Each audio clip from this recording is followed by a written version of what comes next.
boru wale ne ka jung de ko mu galan de una ngowaran te nyerom jo chung walen kala ngwe wa baram lon makai mayana walen unda na non podi tunga jinya wed bai a jong malwara tonga do mu go boru wale ne ka jung de ko mu galan de una ngowa ran te nyerom jo chung walen kala ngwe wa baram lon makai mayana walen unda na non podi tunga jinya wed bai a jong ma yong wa yana walen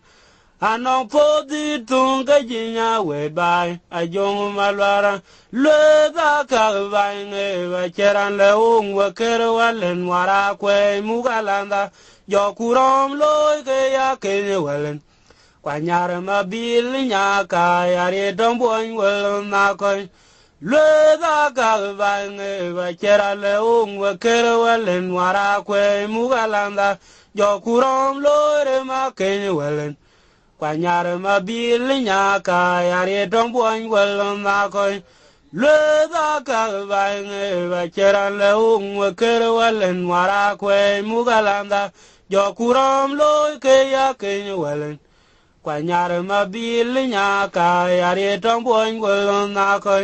le da ka ba nge ba chera le ung wa ker walen wara kwe mugalanda jo kurom lore ma ke walen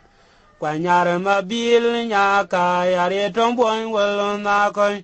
le ji ga ba nge ba chera le ung wa ker walen wara kwe mugalanda jo kurom lore ke ya ke walen kwanyar ma bil nya ka yare ton boy wel na ko